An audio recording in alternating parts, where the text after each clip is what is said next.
Brian and Kenzie in the morning.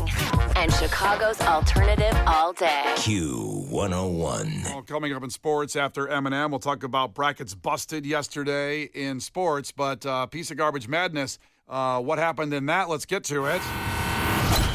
Welcome to the Brian and Kenzie Piece of Garbage Madness. Q101. 3 matchups happened yesterday in piece of garbage madness. There was supposed to be 4. I'll get to that in a second. The Bears moving to Indiana. I'll tell you what, Aaron Rodgers was the 16 seed, and the Bears moving to Indiana was a 1 seed. Aaron Rodgers won on Twitter. Ended up winning that matchup. But we add up everything from Facebook and Instagram stories. You vote. You decide on who's a bigger piece of garbage. And the Bears going to Indiana did win, but they had a tough one for a 1 seed. Now, the biggest margin of victory came from 8 seed streaming service price hikes over the Hep C Monkeys. They destroyed the Hep C Monkeys. We're not going to hear about them anymore. Thank goodness. They're gone. I think it's good that we don't have to reiterate what that actually means every time. I'm kind of happy that's gone. They're gone. That was like an 81% of margin of victory by the voting. Yes. And then this one, I still think sometimes when I look at this, I feel like people are going, why are they mad at that? But really, everybody seems to understand that the Blue Origin women's space mission was icky, how they did it. And that was a 5-12 matchup against people who write POV on reels. I thought that was upset city. I thought that was going to happen, but it didn't. Blue Origin won, and they advanced. So that's where we're at. And now there was supposed to be a 4th matchup yesterday. It was supposed to be, which the matchup I'm going to do now in a second. What happened is they couldn't find Belly. They didn't know if she was in Paris or back in the United States, so that matchup couldn't happen. They couldn't find her? They didn't know What where did she was. you do? You totally fell asleep, didn't you? They Brian? couldn't find Belly. Oh, I fell asleep on the couch. I didn't get that matchup. I wanted to get a late matchup in, and I didn't get it. I woke up, and I said, I can't post it at 11. No one's going to see it. Yeah, you know how social media turns off. Yeah, everything's off by Nobody then. posts anything or scroll. It's not like the number one time to do scroll if you are laying in bed. I don't know. You're right, but I just thought, I want to do it prime time, this one, because this one is interesting. It's a 4 seed, Belly, from The Summer I Turned Pretty. The greatest television show of all time. I found out by watching the last 3 episodes of all the seasons. Mount Rushmore again is The Wire, The Sopranos, The Walking Dead, and The Summer I Turned Pretty. That's it. Someday I'll go back and watch the other seasons. But I got the gist of it. Well, season 2 sucked. You need to watch season 1 and then season 3. You can skip season 2. Season 2 is a lot about Belly playing volleyball, and it's not interesting. Well, that's why she's also on Piece of Garbage Madness. I didn't know that. So, Belly from The Summer I Turned Pretty, a 4 seed, is going against Cheerios, a discontinuing flavors. That's a 13 seed. Chances it upsets here, Kenzie? What do you think on this one? I think Cheerios, because I didn't see the show. Okay. So I'm more affected personally by the Cheerios. I will say that when we mentioned these at Lizzie's last week, and we'll have these new matchups next week at the Cubs broadcast on Thursday at Almost Home Tavern and Grill, people were getting fiery about the Summer I Turned Pretty nominations in here and really passionate about their choices. So this is your time to vote. It's up on Facebook, Twitter, and Instagram. But my thing is, besides used to's, I honestly don't know anybody who's seen it. Really? Yeah. Oh God, guys. I don't know one person who watched the show besides used to's. Used to. Everybody, and this is just whatever. Everybody I know watched the show, and then that's why I eventually watched the last 3 episodes with Megan, because she wanted to see the conclusion, and she kept saying, you can't jump in now. Case said I could. Megan said I couldn't. Should have married Case, because I ended up... Amen, brother. Famously. I say it every day. She was very upset. But then she enjoyed when I watched it, and I became Team Jer left and right. Now, Team Jer and also Conrad are also in the brackets later on. Yes, and I'm famously Team Connie, baby. Conrad's done nothing wrong. He's only been mistreated by his brother and his future wife. And I like Jer because he's a little dangerous. And You got to watch Heated Rivalry. You Say, would love it. nothing's wrong with a little mistreating Yeah. here and there. Also, I think Conrad's kind of a wuss and just plays this victim role, and he ends up with Belly at the end. At least, well, sorry for the spoiler. God forbid men have feelings. Oh, God, I hate men with feelings. I know. You hate me. I know. And I try to bury them as much as I can, but I can't help it. I'm wearing a Smith's crew neck today. Now, to help with your matchup here a little bit, to remind you what Cheerios did, they discontinued Honey Nut Cheerios Medley Crunch. Did you like that one, Kenzie? Pour one out. Yeah, pour one out. That's right. We can do that a little bit here because we talked about this a little while ago. They phased out chocolate peanut butter Cheerios That was a good one. I did have that one. and Honey Nut Cheerios Minis. Which were so cute for my baby. He loved those. I don't know what that is. Were they smaller O's? They were smaller O's. Because they're good size right now, even for babies. They're mini. I guess they're minis. They were removed due to declining demand and supply chain constraints, they said. Those minis take up so much space on the trucks. And then, though, some fans expressed disappointment. This is added to the ones they did in the past year because it counts. Piece of Garbage Madness goes all the way back to last March. The also got rid of the Maple Cheerios. Oh, those were good. The Berry Bust Cheerios, I which love was those. strawberry and triple berry. Was that individual or there was all those berries in one A lot thing? of berries going on in Cheerios. A lot of different options. And then, I'm afraid I'm going to botch this, kind of like the Rambo line. Dolce de Leche Cheerios? Probably dulce de leche, probably. Leche. What does that mean? Is that Spanish? Like, that's like sweet milk. Dolce de Leche?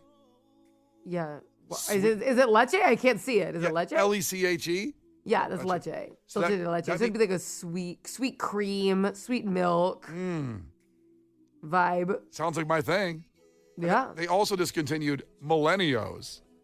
What are those? I guess Millennial Cheerios? I don't know what they What were. does that even mean? I don't know. Millennials Cheerios. Does it taste like avocado toast? Or what are we doing here? Oh, Millennials were a limited edition brown sugar sweetened Cheerios cereal, and it was released in 2000. It lasted a long time for the new millennium. I gotcha. Ah, I gotcha. got it. I guess by last year You they can said probably that- get rid of those. That's the only one I'm fine with. Yeah, they got rid of that. So there you go. That's your matchup. You can vote on Facebook, Twitter, and Instagram. You vote. You decide who advances, Belly from the Summer I Turned Pretty or Cheerios discontinuing flavors. And we'll have matchups all day today through the weekend, by the way, when we're off the air. It keeps going about every 3 or 4 hours on our social media. Make sure you vote and decide who is the biggest piece of garbage in 2026. Brian and Kenzie. On Q 101. Very excited for Case's movie review of First Blood after we announced that Sylvester Stallone doing a prequel for First Blood, and he's not going to star in it, but there's going to be another actor. We'll go through it and see what Case thought of Rambo First Blood in about 8 minutes. But first, this is sad news because we talked about this yesterday. Joliet, one of the largest, it will be the largest data center in Illinois, one of the largest ones in the world, and the vote was yesterday on this data center, which, by the way, is in Piece of Garbage Madness as a 1 seed. Probably over the weekend that matchup will occur. But here's the audio from WGN about what happened when the vote happened with the city council and the residents and the construction crews that are going to build it all in Joliet yesterday. In an 8-1 vote, Joliet City Council gave the go-ahead for a massive data center project, annexing nearly 800 acres of farmland south of the Joliet Speedway. 24 buildings on a campus the size of Central Park. Dozens of union workers in support of the project arrived well ahead of the 5:30 meeting to fill council chambers, creating tension with residents. So most of the residents of the city were left in the overflow rooms. What we are seeing here tonight does not reflect transparency, it reflects exclusion. The project would create 7,000 to 10,000 union jobs and $2 billion in tax revenue. However, an overwhelming majority of Joliet residents have spoken out in opposition of the data center, many of them at Monday's public hearing that ran until midnight. After Thursday's vote, council did allow another public comment session on off-topic business. Some getting escorted out by police if they discussed the data center. This project would also create 700 permanent jobs. A union spokesperson says they have been told by Powerhouse Data Company that they plan to break ground on this project sometime in late summer or early fall. Very disappointing. Very disappointing this vote went through like it did, and disappointing to see how this went down, where a lot of the residents that wanted to speak up were pushed to side rooms. And listen, I have nothing but love for our union construction people out there that build the things here in Chicago and the area, and it's a big job, and I understand that part of it. What they're not looking at, and everybody specifically, is the big picture of down the road. They can tell you all they want about 700 permanent jobs. This is a building with computers in it. There's going to be 5 people working in there, and it's also we're going to have no drinking water in about 6 or 7 years. We're going to have none. Well, and what I feel like what's forgotten is that government officials are supposed to represent the community that they've been elected by. And if an overwhelming amount of the population of the community doesn't want something, it should be the end of the story. Correct. That should be it.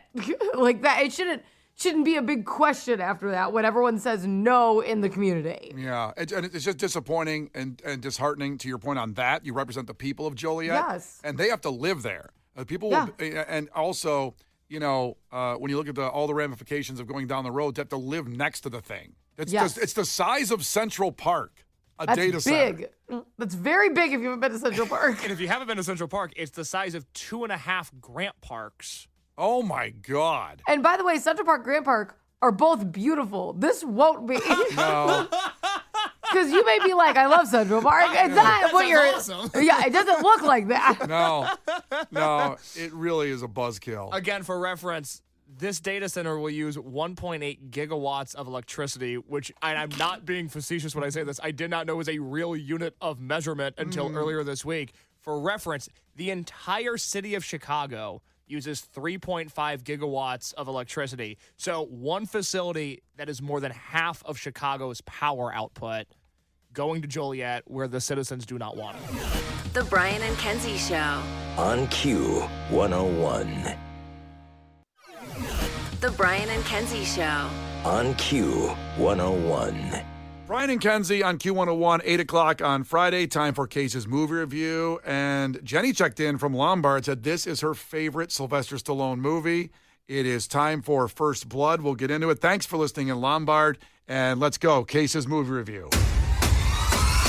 For Christ's sake, tomorrow's the 4th of July, and we will be open for business. What country you from? What ain't no country I ever heard of? They speak English and what? Utah. Give me 2. Do you enjoy pain? Pain don't hurt. Wax on, right hand. Wax off, left hand. Now fry like bacon, you little freshman piggies. Fry, fry! Playing football in West Canaan may have been the opportunity of your lifetime, but I don't want your life. Well, a conversation from last week about the announcement of a Rambo or First Blood prequel being made by Sylvester Stallone, not starring in it, but being made by it, led to this point where we're doing a classic. First Blood today, released October 22nd, 1982, with a budget of $15 million. The box office did $125.2 million. Good take for that. I can imagine in rewatchable stuff how much it's really earned. So on the review aggregator website, Rotten Tomatoes has an 86% approval rating based on 49 reviews with an average rating of 7.2 out of 10. In 2015, Rolling Stone ranked the movie at number 7 on a 10 best action movies of all time. That's pretty awesome. Principal photography on a First Blood prequel, as we talked about, began January 29th, 2026. Stallone's involved, but not acting in it. And just a reminder before we get into this, next week, we have special because we have our broadcast Thursday. We like to do a review on site. So Case reviews Field of Dreams live at Almost Home Tavern and Grill for Cubs home opening day. And then on Friday, he reviews The Outsiders for its 43rd anniversary. This is classic after classic after classic are going I into like this here. little run we're on. It's a good run. Then we're doing Heat the week after. We're going to reheat. I'll be gone. Yes. I can't. I'm going to be off. I'm going to lay down right now. Heat and then Tombstone again. They did announce another Heat movie. They did. We could do that. Kenzie, come over, watch Tombstone with me. I honestly almost killed myself when I watched it. It was the worst thing I'd ever seen. Or else I get sidetracked on Tombstone again. We can't do that. That's Kenzie's review. Bad. Let's stay with First Blood. I love this movie to death. And let's start how it was advertised with the trailer. This is October 22nd, 1982, how First Blood was promoted. John Rambo was just passing through town, but they had nothing better to do. You're looking for trouble. You came to the right place, buddy. They didn't know how far he would go. They didn't know he had been trained for survival. Right on top. Keep moving. There's no way out of here except through us. They didn't know they had started a war that they could never win. Sylvester Stallone in First Blood, from the best-selling novel. All right, that trailer tells how it is. And just how I said, this is a guy that, the hillbilly cops messed with the wrong guy and got what they deserved. That's almost the trailer. That's almost what I said. This trailer was accurate. I really don't want to be in a position where in this movie review I say, quote, the cops got what they deserved. Well, these hillbilly cops did. They might have got what they deserved. They did. So, Case, you watched First Blood for the first time, and is this your second Sylvester Stallone movie? We've done Rocky 1, Rocky 3, and that feels like that's been plenty of Stallone. I can't imagine I've done another one. No, it's not, because First Blood, here we go. What'd you think of First Blood? First Blood, I'll start with an analogy, which sometimes I try to start off funny. I'll start with an analogy this time around. Sometimes start out funny. Only sometimes. Rare. It's like Santa once a year. Give it a go. But this is not funny. This is just an analogy. Oh, never mind. No, just grab your notebook, grab a pen. First Blood is the Born in the USA of action movies, meaning that Born in the USA has been misinterpreted over time to be this great patriotic anthem, even though it's a song that takes umbrage with the American way of life, I would say. Is that a fair assessment of that song? 100%. Yes. It's an government song, and people and the government, the president's running, use the song. They love it. To use it. Hey, born in the USA, go out and vote. I was born here. Not like you. Wrong interpretation of the song. I have been under the impression for the 27 years that I've been on Earth, and of course, discovering Rambo, the character, was my earliest memory, so it's been a very long time since I've had this person in my life. I was always under the impression that Rambo was like a meathead, machine gun firing Neanderthal who people that drive Hummers and lifted pickup trucks use as sort of a Mary Magdalene type figure. Wow. Okay. Little did I know. Yeah. Rambo's a victim. He is. Yeah. He's a victim of police brutality. He's a victim of the system. He's a victim of the Vietnam War. I feel awful for this guy. Yeah. Been through a lot. Yeah, I would say so. He just was coming into town. Just nice day. Good weather. Yeah, First Blood, an anti-war movie to show, and probably the first time, one of the first things to ever mention this came out in 82 about PTSD. And a lot of our listeners who have served, this stuff, it's the first time you saw it on film like this. Yeah. It's powerful. It really is. I said this about Rocky 3 because when we did Rocky 1, I said it's a guy that has CTE. And it's just really, like, you watch Rocky 1 and you go, thank God we've lived in the time with the medical advancements that we have. Rocky 3, to me, is such a profound movie that touches on so many interesting subjects, and I'm very glad that I watched it. I think about Rocky 3 a lot. I was not expecting this movie to be as deep as it was or to be in some ways as impactful as it was. This, while it might have birthed a lot of like, hey, let's shoot a movie where we fire a bunch of guns at people, this movie has a point and it has something to say, and I think that's really interesting. I was not expecting First Blood to be the movie that it was, if that makes sense. Completely. Totally. And then because the sequels kind of turned into it still was the anti-war movies, but they blew up into blockbuster movies. This was not a blockbuster. It's almost an indie movie like Rocky was. It's almost, it feels like that. An anti-war indie movie. It kind of feels like that. Now you're speaking my language. Yeah. That's awesome. Yeah. Hey. So for those that haven't seen the movie, here's literally what happens in the first 5 minutes. Rambo is minding his GD business, walking down the street. Could it be doing so more? Not all caps. Yeah, he's not loitering. He's not stealing. He's walking down the street. Mm-hmm. And the town sheriff goes, I'm going to make a problem out of this guy. And the town sheriff accosts him and is like, what are you doing in my part of town, boy? He's like, I'm looking for something to eat, because that's, how Stallone talks. And then within the course of a few minutes, the sheriff drives him past the county line. He drives him literally out of town. And then when Rambo is like, well, I want to be in this town, I'm going to walk back, he's arrested. Yeah. He's arrested for walking. Yeah, I don't want you to go too far and over. supporting local businesses. Yeah, because he does want something to eat, Kenzie. He says, like, I'm just looking for something to eat. Oh, look at the size of him. Of course he's starving. And by the way, Brian Dennehy playing that sheriff was the dad in Tommy Boy. He was Chris Farley's dad in Tommy Boy as Always well. a problem. Always a problem. Well, it was fun in that one, but certainly not fun in this movie. No, not fun. And he basically says, we don't want your kind around a Vietnam veteran who's trying to get a meal. I was like, am I watching Boys in the Hood all of a sudden? Like, it's the same temperament with those police officers in Compton. And he says, get in the car. I'll make sure you know where you're going. Drives him out of town and says, walk to Seattle or something. Seattle? From there. I don't know where the hell they are. They're like in Oregon or something. The Pacific Northwest. I mean, he could have at least dropped him off at a restaurant in another town. Yeah, at least, thank you. At least drop him at McDonald's. He said he wanted solved food. the problem. He wouldn't have come back. It's not like Sean Kemp's hanging around the corner. It's like, yeah, you'll be in Seattle. It's like, I don't see the Supersonics anywhere. Yeah. I don't see Ichiro. And they're in mountains. I'm going to walk to Seattle? Is there a bus station here I can find? Please. And some food before I get on there. Hey, you're in a car. Why don't you take me to Seattle if you want me there so badly? I can't get over, I'm sorry, the small businesses, like local businesses, like, we don't want your kind. Like, we would love him to come in here. Like, Sitting there, like one person in their cafe dying for another customer. Yeah, Nope. the little hick town probably had like the town drunk in there. You don't have to eating keep some eggs. throwing in. The town didn't do anything. Well, it was even the guy said, he goes, "You don't want to be here. It's just a boring town." He's like, I'd like to keep my town this way. Yeah, which I wouldn't vote for a guy that wants to keep my town boring, which is what he said he wants to do. I want like a cool sheriff. Yeah. I want a sheriff that's going to party with me. Can we have some keggers or Come on, something? can we have a Borg? Imagine if Rambo had a He Borg. definitely does not allow Borgs. Strict. That's Rambo's problem. He doesn't have a Borg with him. Yeah, I mean, this opening scene that sets the tone here is Brian Dennehy. It just really does. Like, you go, and you have no idea how bad it's going to get still at this point when they arrest him. Because then the other hillbilly cops, they really don't like Rambo. So that's the opening scene. I believe we have to take a break. We'll take a break because there's a lot to unpack here. The rest of the movie. The rest of First Blood coming up. So stay here with Brian and Kenzie on Q101. The Brian and Kenzie Show. On Q101. The Brian and Kenzie Show.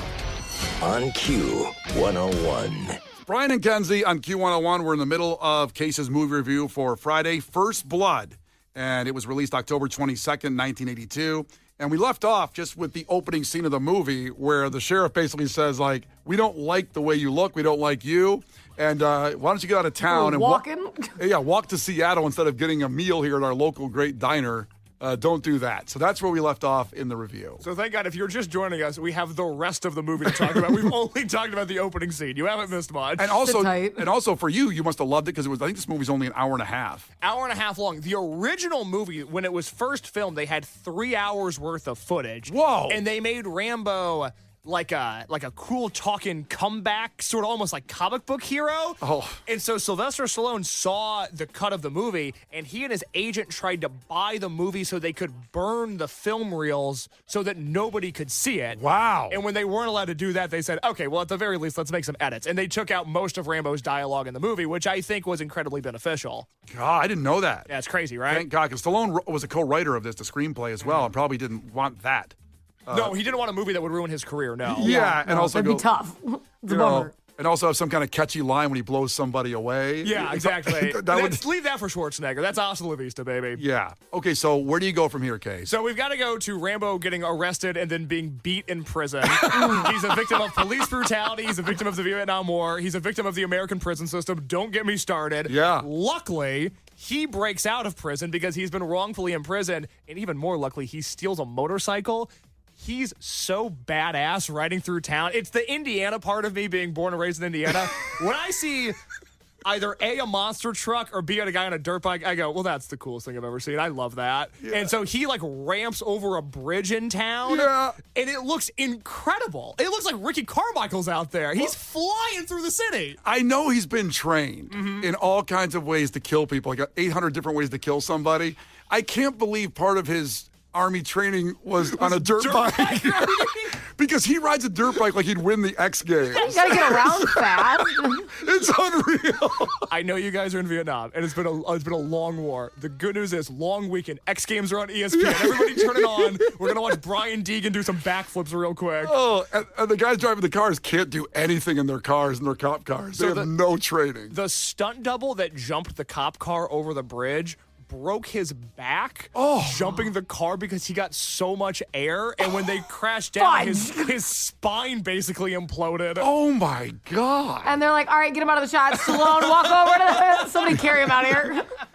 They're carrying a bag of bones, and then they put Stallone on the bike. And Stallone gets all the credit. He's amazing. Oh my, wow, great fact. So Rambo ends up in the woods, and this is when he starts killing those police officers that wrongly imprisoned him. He does it in a really cool and badass way.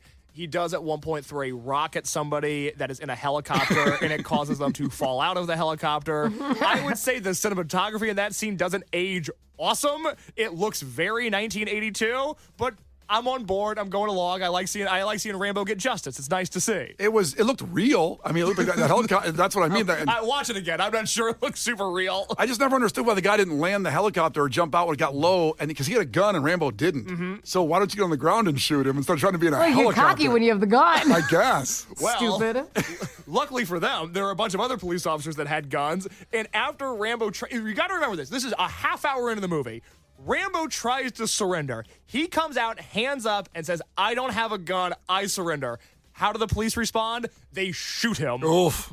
Bad. That age is bad. That age is bad. I think it was bad then, Brian. That happened all the time. No one thought it was justified at the Different time. We shot unarmed people all the time. Everybody's fine with it. It was an awkward scene because he's saying, I didn't do anything. And he has his hands up, and they're like, they're loading all their guns. Like, they're going to take him out. And he's like, no, I'm surrendering. Aren't you hearing me? And then they shoot him in the ear or something like that. And then they shoot him in the ear. Like, of all things, they shot him in the ear. Like, ow! Oh, he's not going to be able to hear rock music anymore. That sucks.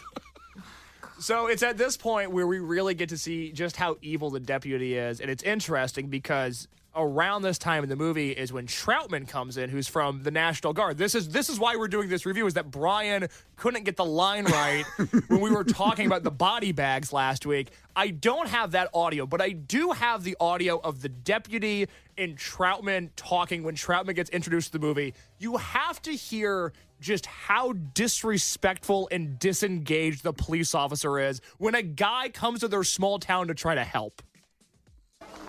Whatever possessed God in heaven to make a man like Rambo? God didn't make Rambo. I made him. Who the hell are you? Sam Trotman. Colonel Samuel Trotman.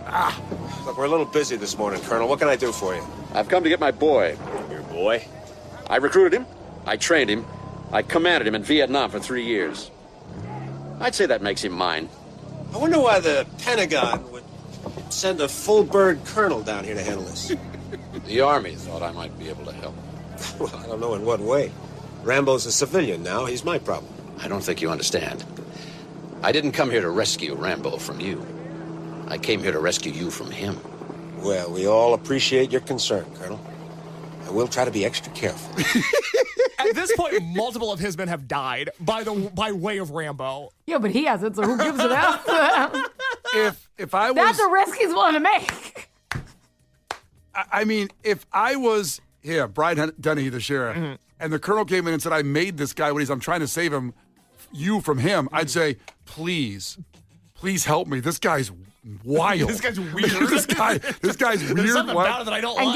Get him out of my town. I don't really like him here. Yeah, get him on to Seattle somehow. Just get him out of here. He rode a dirt bike like he won the X Games. This guy, and he also took out all my deputies, tied one to a tree, and put like a wire on his neck. One came out of a helicopter. Yeah. Oh, this is crazy. Please help me. I think of the Mount Rushmore of movie villains of the 2 years now. This is the 92nd movie I reviewed for the show. I think the Mount Rushmore of evil people is the mayor from Jaws. Misunderstood. Yep. No, not misunderstood. Not him. Bane is misunderstood. Mayor from Jaws, John Voight in Varsity Blues. He's evil. Totally evil. And racist. Yeah. The brother in La Bamba. Oh, my. Really? He's lovable, though, Bob. Not my first, won't be my last. I love Bob.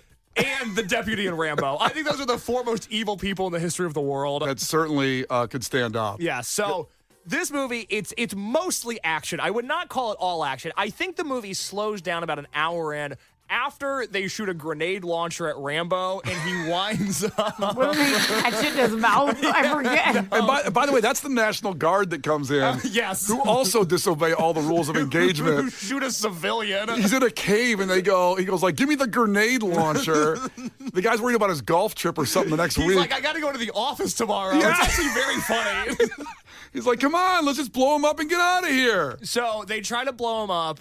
Rambo escapes. He falls down like a mine shaft. That's when the movie slows down a little bit because there's not really a B story in this movie. There's exactly one woman in the movie. It's the person that Rambo speaks to in the opening scene before he even gets harassed by the cops. There's no love interest. There's no romantic angle, which is fine. The movie doesn't need it. But when Rambo is in the mine shaft, the police of the National Guard and everything are going, where'd that guy go? Is he dead or what's the deal? Everybody just sort of stands around in this movie for about 20 minutes and nothing really happens. And I was like, well, is he dead or what? Can we move on? What's going on? Are we cleaning up? Are we tearing down? What's going on? Getting some lunch? Yeah, exactly. That's when the movie slows down. After that, things pick back up when Rambo has a really low-speed car chase in the army Jeep that he steals. Because the Jeep doesn't move that quickly. No. When he wrecks a cop car from it, and then you get this big explosive finale with all of this fire and all of this gunfire. And it's very interesting. We have the audio of I want to keep calling him Rocky, of Rambo talking to the man that made him. And he says something really interesting about how valuable he was in Vietnam and how hard it is to adjust back to civilian life. It was a bad time for everyone, Rambo. It's all in the past now. For you! For me, civilian life is nothing. In the field, we had a code of honor. You watch my back, I watch yours. Back here, there's nothing. You're the last of an elite group. Don't end it like this. Back there, I could fly a gunship. I could drive a tank. I was in charge of $1 million equipment. Back here, I can't even hold a job. Guys! Yeah, this is so real, and it's the only time, like you said, he talks this much in a row. He doesn't talk much in the whole movie. It's really real. It's really interesting dialogue. It's the part of this movie that I like, in the same way that I like Rocky 3, because yes, Mr. T is really funny in it, and yes, it tells an interesting, the action, the boxing, and it's really interesting. I think Rocky 3 tells a really interesting story, and I think this movie, when there is dialogue, when there is Rambo dialogue, I think it tells a really interesting story. And while I do think Stallone is dialing it up to about 17, and he could dial it back to about 9 in that scene, the dialogue is a little much. Hey, have you ever heard of a crash out? I think it's fair that he has one after being arrested wrongfully, beaten in prison, and then trying to be murdered for God. I would crash out as well. He's crashing out, Case. How dare you? It's crazy that all of this takes place in one day. It's a bad day. They had no idea what they were in store for that morning. He's acting ridiculous. There's no ridiculous response to that day. None. Fair point. At one point in that hole before the crash out there, he blows up a car dealer lot. He does. I always thought that was funny because I visit a car dealer guy goes, "What did I do? I would have sold him a car to get to Seattle. I'd have got him out of here okay. I could have got him a good sandwich. I could have got him good financing. It would have been great. I'm very military friendly for vets. I would have got him a car. Instead, Rambo blows up all his cars, which I can imagine in a town like that, you're not going to see anymore. That car lot's gone. They're done. That's gone. I'm going to give my review, my rating in a second, but since you brought that up, one of the things that I noticed in that scene is after Rambo blows up the car lot and everything's on fire, the town is on fire, the deputy takes he has like a PA system. Yeah. And he says that everybody needs to clear the streets, but I don't understand why they have a PA system hooked up to the entire town. Very weird. Yeah. Do we have that? I don't think we have it here in Chicago. I don't think so. I mean, now, I guess that's the way they told, if there was a tornado coming. They didn't have emails. Siren. Yeah. Yeah, it was 82. You couldn't do a group email. And it's a small town. It's probably one speaker. That there was one speaker, and everybody was like, I should go inside. Yeah. Rambo's here. I mean, usually he's just talking about a flower show this weekend on the PA system, but now he's telling me there's a Vietnam vet with PTSD killing everybody in town. It's going to ruin my dinner reservations. And he's not going to talk about the car lot. The guy just lost his business. That's really tough. Well, Rambo is what I would call First Blood is a very good movie. It's not a great movie. It's not in the Pantheon. It's not in the Mount Rushmore. It's not my favorite Stallone movie. But I do think it's very good. And I think if you've never seen it, maybe you're somebody like me and my sensibilities, which, first of all, I apologize for. But if you're like me and my sensibilities, you've sort of written First Blood off as this is like a bro-y action movie. They're going to glorify war. They're going to glorify violence. All these things that I personally am not interested in. I would recommend giving First Blood a shot. I think this movie's really interesting. And I think much like Born in the USA, as time has gone on, we've completely misinterpreted what this movie is about. As a result... I agree. As a result, and in tribute to the reason we're doing this, which is Brian not being able to get the body bags line right, we will rate First Blood out of body bags. Hell yes. Well, I hope you have a lot of them. Good one. Good memory, Kenzie. Funny. Good job. Hey, that was funny. You should do that more. That's good. 7 body bags out of 10 for First Blood. There you go. First Blood with Brian and Kenzie on Q101, Case's Movie Review. Brian and Kenzie in the morning. And Chicago's alternative all day. Q101.